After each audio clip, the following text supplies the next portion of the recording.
Hey folks, it's me, Psychotherapist David Haviland, author of Angry Like Me, with another exciting episode of Adventures in Anger. Now this exciting episode is entitled The Creepy Couple Upstairs. Now for those of you who may not be familiar with my anger pyramid, this particular episode pushes my buttons all the way up to a number 9. But the beauty of keeping it below this line at a number 9 is that it still falls into the category of what is okay for our expressions of anger.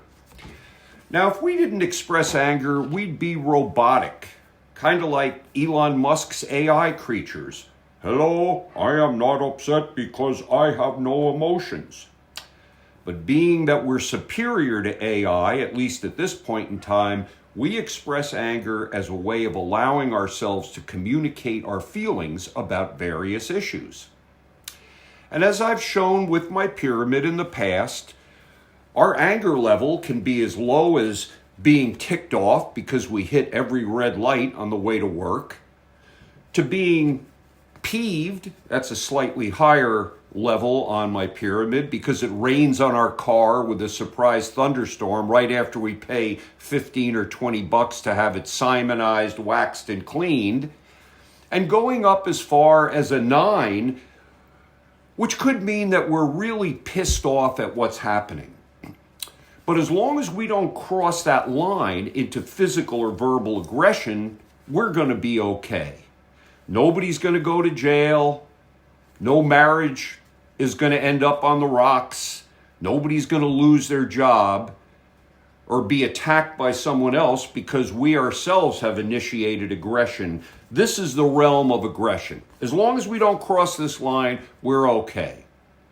Now, in this particular episode, the creepy couple upstairs pushes me to the limit of what's actually okay, where I'm not going to cross this line and suffer any consequences. And the episode starts something like this. So I'm living in this downstairs apartment in a small town in upstate New York. I've been living there for about 2 years. And there's an old lady living upstairs from me. She's about, I'd say, 92 years old. And she's as quiet as a church mouse. Gosh, I don't even know if she's got a TV or a radio. And she must wear slippers all the time because I never hear her. She makes no noise whatsoever. She's like the perfect upstairs neighbor. In the 2 years that I've been there, she's been there like 30 years. I can't say there's been one time that I've ever even noticed that she's up there. But unfortunately for me, one day her family comes and says, "Hey Mom, you're 92 years old. We're afraid you're going to fall down the stairs. We're going to move you into our home."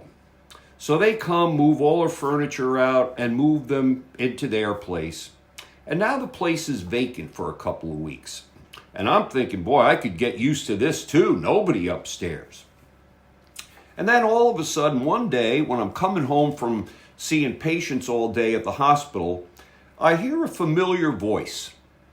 And that voice says, "Hello there, how are you?" And I turn around and it's the real estate guy who rented me the apartment in the first place. And with him is a nicely dressed young couple, say maybe in their mid to late 20s, and he tells me these are going to be my new upstairs tenants. They're going to be moving into the apartment that the elderly lady had just vacated. And being the nice person that I am, I reach out my hand and I said, "You guys are going to love this town. There's all kinds of restaurants, art galleries. If you go into the city, the train is only a couple of blocks away. And if you ever need a cup of milk or a cup of sugar, just knock on the door because I'm right downstairs. Feel free to do that at any time." Now, for the first few months, everything's perfect. The young couple, I never hear a peep out of them. What couple never fights, right? I never hear them fighting upstairs. I never hear any loud music. I don't even know if they've got a TV. And both of them work and they're out in the morning by 7:30, which is earlier than I leave for my job at the hospital. And all of a sudden I'm thinking, boy, I have been to tenant heaven because these guys are perfect. But then one Saturday night, I'm sitting downstairs watching the game or reading or whatever, and I notice all these cars start pulling up and parking in front of the apartment building. And they're all young people in their 20s getting out. It's a nice day in the summer. It's about 7:30 on a Saturday night. And they all start walking upstairs. And I'm thinking, oh yeah, I bet this young couple's going to have a party tonight. And lo and behold, at 8 o'clock, the music turns on and the place is rocking. Now, I may be coming up on 74 years old, but I have a young spirit.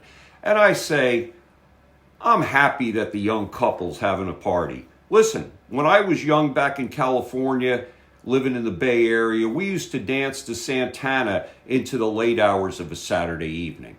So I want this young couple to have a good time, have their friends over, and enjoy themselves. But one thing that the young couple doesn't know, because I never told them, is that I got to get up 5:30 in the morning on Sunday because I work at the outpatient psych unit at the hospital. And I got to be up at the hospital at 6:30 in the morning. And I never told them that. So now, this evening, as I put my PJs on, set my twisty alarm clock for 5:30, put it on the night table, I turn the lights off, I crawl into bed, and I'm hoping that they don't go too late. But now it's 12 o'clock, now it's 1 o'clock, now it's 2 o'clock, and now it's 3:15. And I'm thinking, oh my God, I'm going to be a freaking basket case tomorrow going into work. But I can't really blame the young couple because I never told them that I work on Sunday mornings. Most people don't. Most people can sleep in on Sunday morning. So the next day, I go upstairs, knock nicely on the door, and they both pop out, and I say to them, look, you guys didn't know. I should have told you that I work Sunday mornings. And I'm wondering if the next time that you have a party, because I got to get up at 5:30 Sunday mornings, I got to be up there at 6:30 in the hospital. It's about 20 minutes away. Could you please shut it down around 12:30, maybe 1 o'clock at the latest? Because that would give me at least 4 hours to sleep. Now, this young couple, they're so nice. They say, oh my God, we're so sorry that this happened to you. We will not go a minute over midnight the next time that we have a party. And again, I say, oh, you guys could go a little bit later. It's, as long as I get a block of 4 hours, I should be okay. But they swear up and down, nope, we want you to get your sleep. Next time we have a party, we won't go a minute over midnight. No more 3:30 in the morning, and we're so sorry that happened to you. Now, I thank them. I say, thank you guys. I appreciate your consideration. So, a few months pass by. They're out every morning going to work. And now it's the winter time. I'm sitting downstairs on a Saturday night, and all of a sudden, I see cars start pulling up. And I'm starting to think, oh my God, they're going to have another party. But I have no concern, right? Because the young couple assured me that they wouldn't go a minute over midnight. So I got my little twisty alarm clock, set it, got my PJs on, get into bed. Now it's about 20 after 12. I said I told them they could go to 12:31. But now it's 1 o'clock. Now it's 2 o'clock. Now it's 3:15, and that party is still raging, and I am pissed. I am right up at a number 9. I jump out of bed, throw my bathrobe on, and I go flying up the stairs, and I knock on the door like this. Boom, boom, boom. The guy pops his head out. He's half in the bag. And he goes, what? Like that. Now, here's something you got to understand. I might be thinking in my head, I'd like to grab this guy by the collar, push him up against the wall, and say, hey, remember me, jerk? The guy downstairs, I told you that I got to get up at 5:30 Saturday morning to be up at the hospital at 6:30. You said you wouldn't go a minute over midnight. It's frickin' 3:30 in the morning right now. But if I put my hands on him, or if I'm thinking I'd like to go into the apartment, grab his stereo, fling it out the window into the cold night air, or start pushing his guests out, now I'm holding the hot potato. And he can call the cops and say, old guy came up and put his hands on me, pushed my friends out the window, and ripped the plug out of the wall and threw my stereo outside, and I'm going to county jail for 3 months, and they can have all the parties they want until what hour? At whatever hour.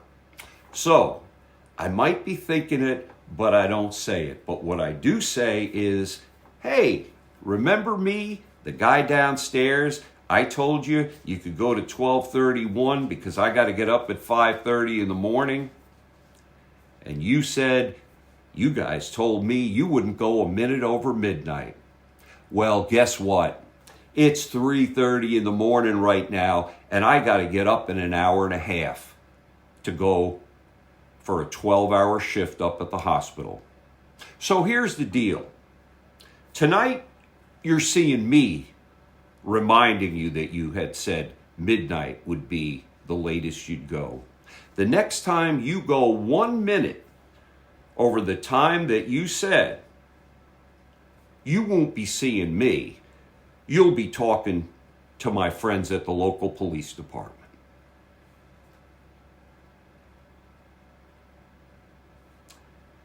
And that is an episode that you should remember. You will not be penalized for anything that I did in that particular episode.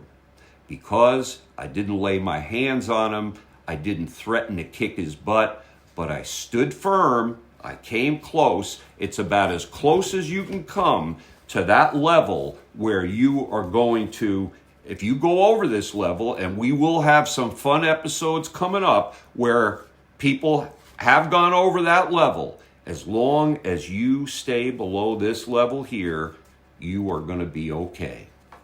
Again, good seeing you.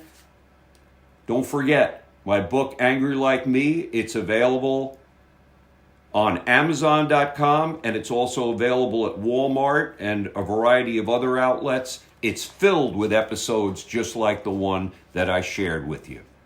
Until our next episode of Adventures in Anger, this is Psychotherapist David Haviland signing off.